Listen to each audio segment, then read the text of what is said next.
Welcome to a special Halloween edition of Set the Screen. I'm your host, Justin Phan, joined as usual by Byron Keech and John Raudebaugh. This is the free version of the show, so welcome on in. We usually do these 3 times a week for our subscribers, Monday, Wednesday, Friday, generally at this time for Eastern, to get access to the show and the live streams and our real-time news, projections, conditional projections, props tool, access to our Discord, everything else. Go to unabated.com/pricing. We will plug that a little later on the show.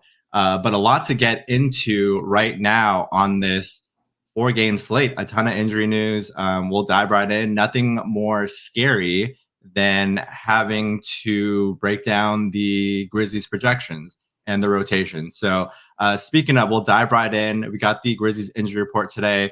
Desmond Bane, Marcus Smart ruled out as expected. John Konchar questionable. So as of now, assuming John Konchar is able to play, our projected lineup is Ja, Konchar, Santi Aldama, Jaren Jackson Jr., and Zach Edey. If John Konchar does not end up playing, we're thinking Jake LaRavia is going to slide into that starting lineup in his place. The rest of that bench rotation is Scottie Pippen Jr., Jalen Wells, Brandon Clark, and Jay Huff. So a lot of minutes things to get into here first. That's been the theme for the Grizzlies so far. Ja Morant vocally not happy with his minutes so far. He said he'll live with it twice when asked about his minutes and how he's dealing with it. Jaren Jackson Jr., not happy with his minutes either, said he would rather skip this ramp-up process.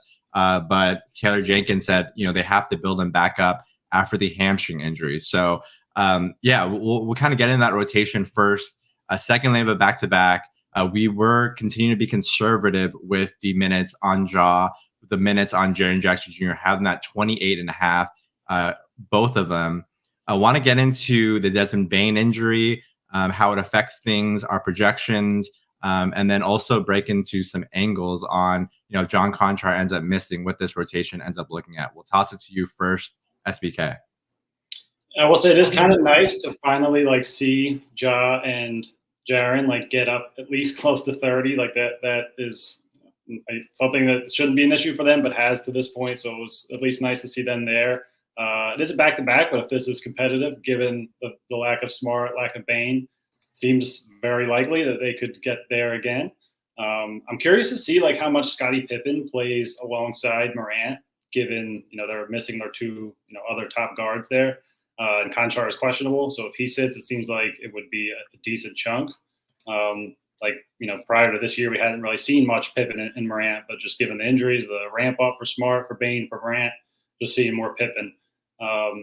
Jake LaRavia is a guy who has been filling it up in terms of scoring to this point. He would project to play a lot, really, in either scenario.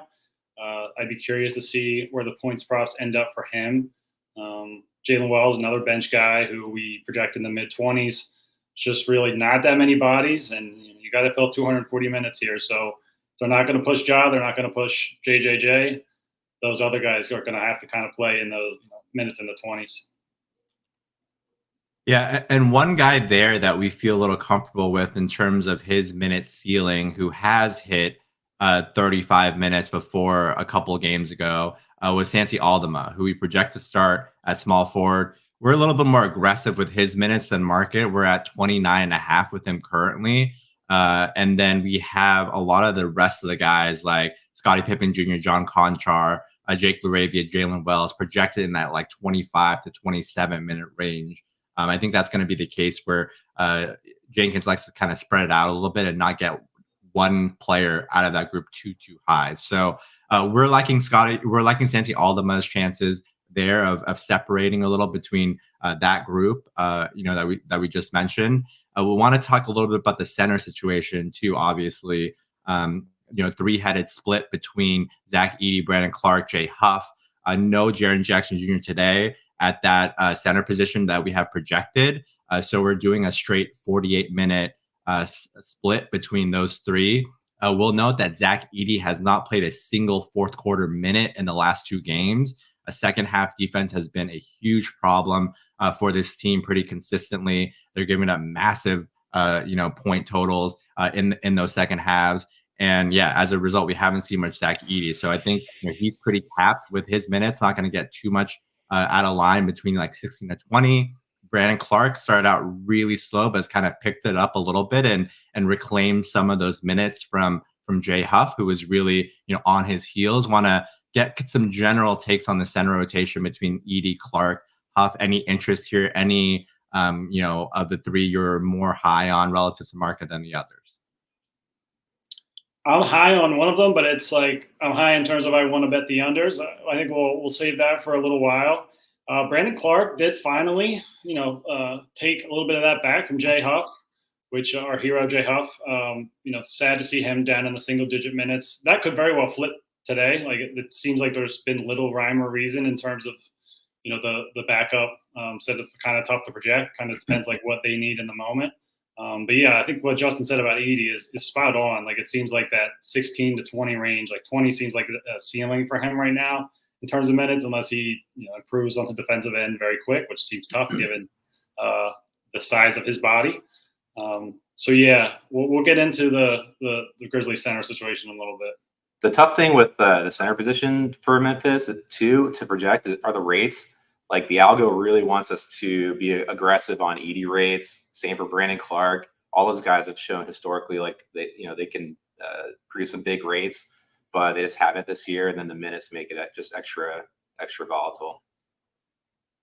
For sure. I think we can move on from the Grizzlies here. Plenty of talk on them. We'll move on to the Jazz. And obviously, a devastating injury that we saw to Taylor Hendricks. We have another injury to Lauri Markkanen. He left last game with lower back spasms. Want to bring up the screen share real quick, John, where we can kind of show off our initial projections, and in particular, want to kind of show off our percent play that we have. So we'll throw that up. If you want to kind of go to the conditional projections place, you'll see there that you can not only toggle in and out between, Bradley Beal being in, Bradley Beal being out, but you can also see the percent play for the guys that we have currently as key players, being Bradley Beal and Lauri Markkanen. So right now we have Lauri Markkanen at 40% to play and Bradley Beal at 55. So I want to take off the screen share real quick and go back to our normal view. So with Lauri Markkanen, a little context here. We got some information on his back spasms injury. He had that back, it was locked up and he was stuck on the trainer's table and couldn't even move when they decided to rule him out, like coming out of the second half. Given they're an 0-4 team and they're in the Cooper Flag sweepstakes already, and they're in this spot there, we are pretty skeptical that Lauri ends up giving it a go tonight. And even if he does give it a go, we are not projecting him at full minutes. We have him closer to 32 at the moment, which is down from like 33.5 that we would usually project him at. So definitely want to acknowledge that there's downside and like aggravation risk as well with Lauri with that back injury, where we're baking some of that in, even if he's clear to play. So we saw Kyle Filipowski get the second half start in his place on Tuesday. He played 15 and a half minutes in the second half. Kind of want to dive a little bit into this Jazz rotation. We don't have a ton up right now. Markets aren't populating right now for the Jazz. I think they're kind of obviously waiting on the status of Lauri Markkanen, but want to get a little bit into the rotation now. Cody Williams, we have at 27.5, assuming Lauri plays. And then with Brad Sensabaugh and Kyle Filipowski, mixing things up. We saw a little bit surprise in the starting lineup last game where Jordan Clarkson got the start at the off guard ahead of Colin Sexton. Tony Jones was kind of speculating about Clarkson kind of bringing more shot creation and ball handling in that first unit. And we're kind of expecting that to stick in the interim until we see reason not to. So we have, Clarkson at 27 and Sexton at 24 in terms of our minutes projections. I think we want to get into kind of look at more of the Jazz in the conditional set with Lauri out. We're, like we said, Kyle Filipowski got the start in his space in the second half. We would expect him to start there at the 4 if Lowry's out. How aggressive do we want to get on the Filipowski minutes? And yeah, they had Johnny Juzang as a guy that recently got upgraded available last game, who's in the mix now. Talk a little about SBK, about Cody Williams versus Filipowski versus Sensabaugh and Juzang, and maybe how much overlap we'll even get from Collins and Kessler as a whole. So if we don't see Laurie, I think I would take the over on 25 Filipowski minutes. I think it's a pretty good line, but it does seem like they like him. Justin alluded to the fact he played a lot in that second half. He started for Markkanen when he did not return. He's obviously was somebody they invested a draft pick in, not a high one. But yeah, given just the general direction of this team and the fact that they are in the flag sweepstakes, could see them wanting to take a look at him. Cody Williams is the guy who has started recently with other injuries and is only looking to see even more playing time. Probably we have him at 30 minutes in the no Markkanen scenario. I've been talking about his assist unders in the Discord on a pretty much nightly basis. I think if Laurie's out, there's a chance that assist under once again is something that we're interested in. But yeah, I think Johnny Juzang does have a real shot to get into the rotation, and that probably does eat into Filipowski's upside. But I do think they are more interested in seeing what they have with Filipowski, and he might just even be somebody that they prefer talent-wise right now. But yeah, Clarkson and Sexton too. Also, there's going to be a lot of shot attempts to go around. Keontae's going to eat into some of that, but those two in particular, certainly guys who will see usage bumps. Yeah, Clarkson's rates actually went up, like his usage rate, assist rate went up in that game starting. And then Filipowski was great too. He played over 15 minutes in the second half after starting the second half. Big rates for him as well. Filipowski 12 points, 8 rebounds. I would anticipate something similar if he starts tonight. Yeah, for Clarkson, especially in that move to the starting lineup, and if Lowry ends up being ruled out, he could really, really kind of dominate usage in that first unit and kind of put up, a 20, 25 point game. Could easily see that in his range of outcomes, especially, I think on our conditional set, we have Clarkson project at 28 minutes if Lowry ends up sitting. So a lot of opportunity for him in that playing time. We'll move on to Bradley Beal and the Phoenix Suns. Like we talked about, we have Bradley Beal projected at 55% to play. We upgraded him to 50 this morning. He was at optional shoot around this morning working with the first team. He said his elbow feels better and he'll likely be a game time decision. So we're at 55% on him. The sprained elbow for Bradley Beal, so we're projecting him full still if he's cleared. No sort of like minutes ding there. We're at 33.5 on him right now, assuming he goes. Want to get into the conditional projection set, John, and we do have markets up for the Suns. So let's get into that conditional set. Want to pull up that menu real quick and show that we have Beal ruled out. Toggle to out, John. Can you go there? Yeah. So we have Beal out, and then I kind of want to look at the conditional projection set for the Suns. Yeah, this is the spot Steven and I identified earlier when we were doing these projections. We toggle Beal back in. We're right in line with market on Booker assists. Not much, if anything, an edge to the downside. Steven, we want to talk about the rates there when in the Beal out sample. Yeah, so just real quick with these in general, so when we say we have, this is in and out, we have a full set of minutes stats for Booker in and Booker out for anybody that's kind of new to these conditionals. So that's what this is. For Booker individually, so with Beal off the floor last year in a pretty decent size sample, over 1,000 minutes, he saw a 5% decrease to his assist rate when he was on the floor with Brad. So we do think it's more likely that he plays here. So I think this is a chance where you can probably lean into the likelihood that Beal goes and get some value here before the line does come down, assuming Beal is ruled in. I would be willing to bet that if we do get confirmation that Beal is available to play, that the under 4.5 there will not be available plus money.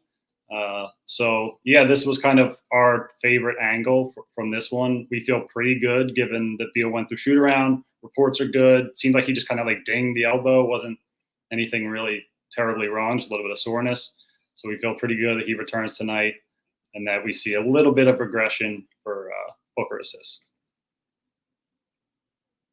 Awesome.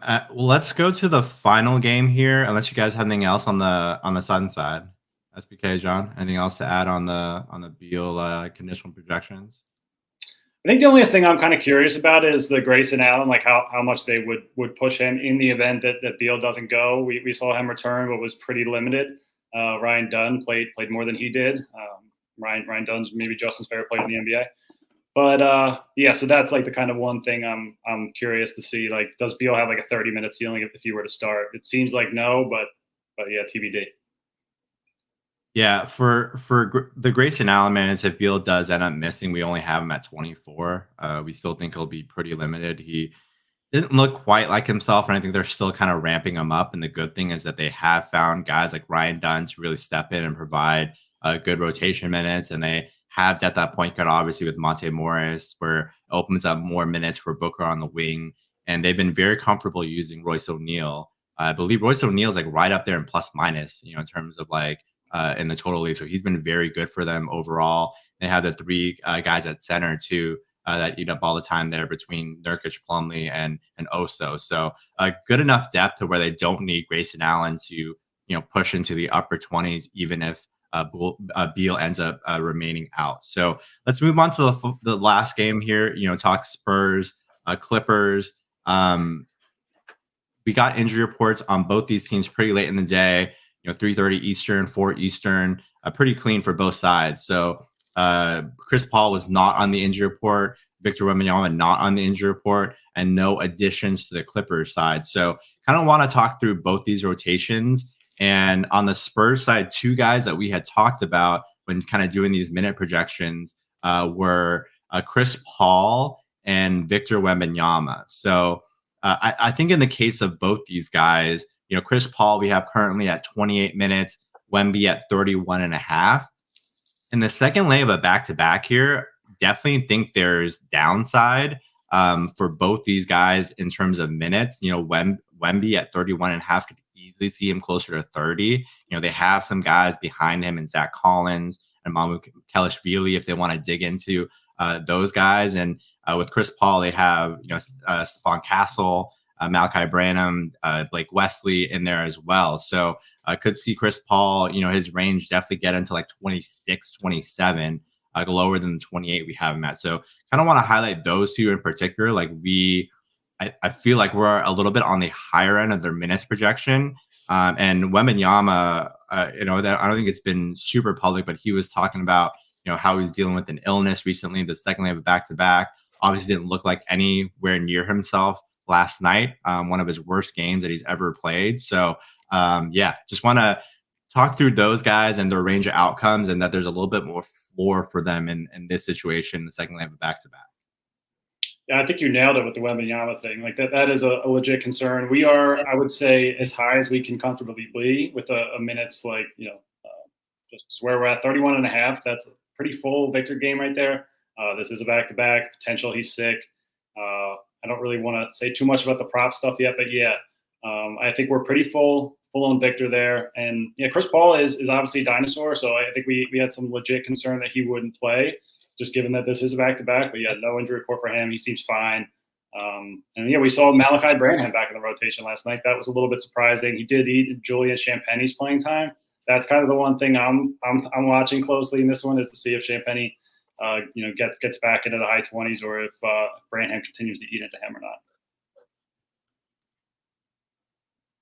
Okay, and want to kind of close things off by talking about the Clippers. One kind of thing to point out here that's been really interesting and a unique wrinkle to this rotation is, I think all the last 3 games we've seen Amir Coffey close over Terrence Mann. And so we've made that adjustment in our projections finally, like pretty aggressively, where we're buying it. And We've docked Terrence Mann at 22. I think it could go even lower. Like I had him at one point at 20 and came back up. So we have Coffee at 22.5. So right now we have Coffee half a minute projected higher than Terrence Mann. So want to note that that's a pretty significant, wrinkle in that rotation. And yeah, no sort of injury, nothing else beyond that, other than, Coffee's been playing really well and has earned that right to close. So beyond that, kind of keeping an eye on Ivica Zubac. His minutes in this back-to-back, I think we're pretty fair with him at 32. Don't think he has a ton of competition behind him in Kai Jones, who's been kind of in that single-digit range a lot of these games, and their third option is going really small, and Nick Batum at center. So we feel pretty good with Zubac's projection range and minutes at 32, where we currently have him at. Other than that, anything else on this Clippers side you guys want to talk about? SBK?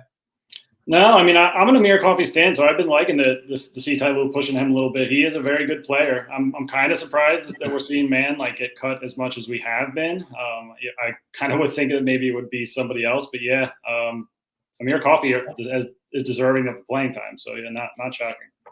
Yeah, the Zubac, it's tough to be conservative on him. He's already shown some big minutes. We knew it was going to happen too, because they just have no one else. So we knew the role was going to be huge for Zubac immediately to start the year. He actually leads the league in paint touches per game. And yeah, on the second night of the back-to-back, he didn't play too much. He didn't really get up there last night, but so it'll be interesting to see what his load is today.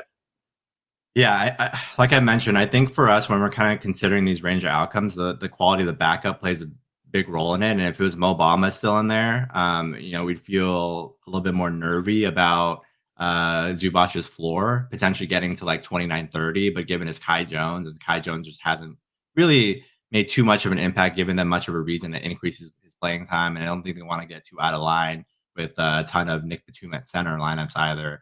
It makes us feel pretty good about the floor on Zubac, and even the second leg of a back-to-back. So yeah, other than that, I think that kind of covers our game by game breakdown. Are there any kind of specific angles, edges we want to highlight, SBK?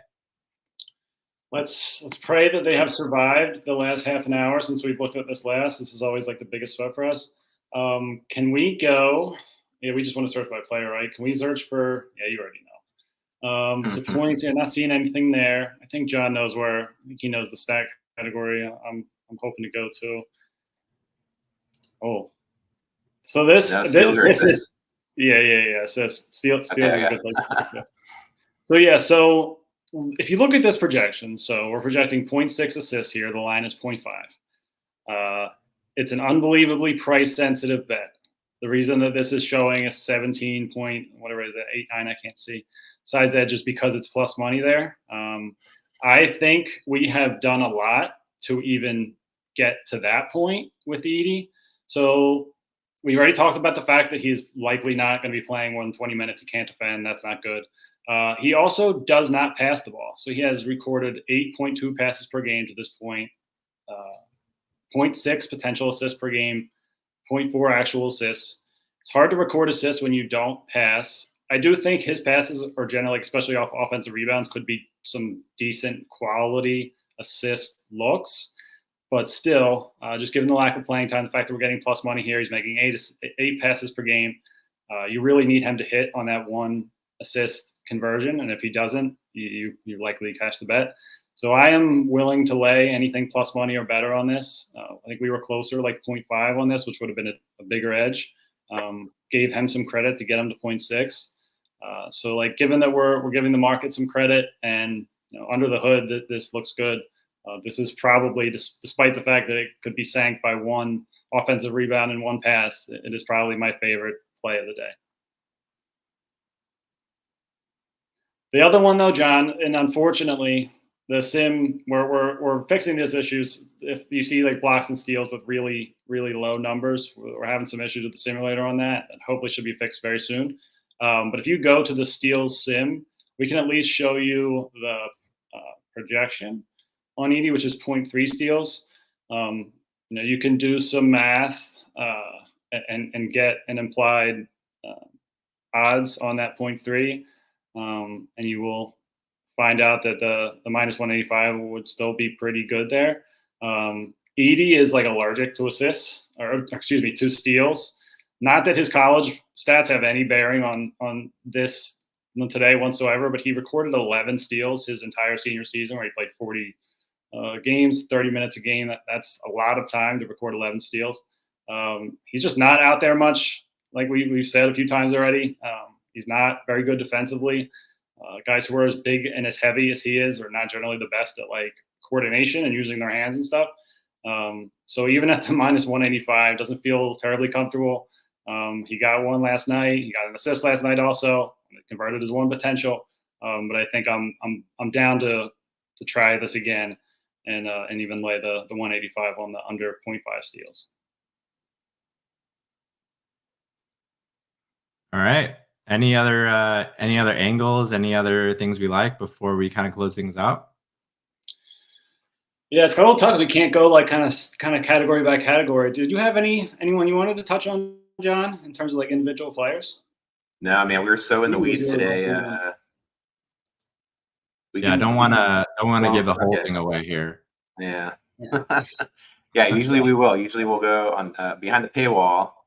We'll go John, like, I think top matches down. Yeah. I think the Wemby one would be fun to bring up. Yeah, for sure. Yeah, we had talked about that earlier and did a lot to get Wemby up, and we're still under market on Wemby. Like we said, we're at 31 and a half minutes, which we definitely feel like is closer to the upper range of his outcomes today in this spot. You know, he's dealing with an illness. Obviously, we don't expect anywhere near the level of struggle that he had Wednesday night. But still, given that spot, we think that the market is still a little aggressive on Wemby, and could definitely see him get down to like 29, 30 minutes today. In this spot, they do have some guys behind him, like I said, Zach Collins, Mamoukelashvili, Bassi, if they want to get in there as well. So yeah, we are definitely feeling lighter Wemby overall today, just given how much we looked under the hood, how aggressive we are with his minutes, and we're still a little light relative to market. Yeah, like the rates are massive. We're pretty comfortable with all the inputs. It's just we've tried as pretty much as hard as we can. Still kind of showing an under here. So yeah, there's a lot of like qualitative stuff with the potential illness, and blowouts, injuries, whatever. There's a lot of different outs to the under here. All right. Unless you guys have anything else, I think we're good to kind of close it. We just give you a little sneak peek of what we kind of do, on a day-to-day with our show. Like I said, we do these 3 times a week. We're going to be back for our subscribers tomorrow at 4 Eastern. We go through all the projections, all the edges. Like you said, we give you a little bit today of a couple projections, but didn't want to give the whole thing away. You can sign up for our NBA product at unabated.com/pricing. You get our access to these shows 3 times a week, real-time news, our projections, the conditional projections, the up-to-minute percent play. We've nailed every single directionally percent play that we've upgraded, downgraded a player to so far. Our props tool, access to our Discord, and a lot more. So yeah, I think that should give you a decent idea of what we have to offer, and appreciate everybody joining and listening along. We'll be back tomorrow, same time. And yeah, happy Halloween. And let's cash some Zach Edey unders.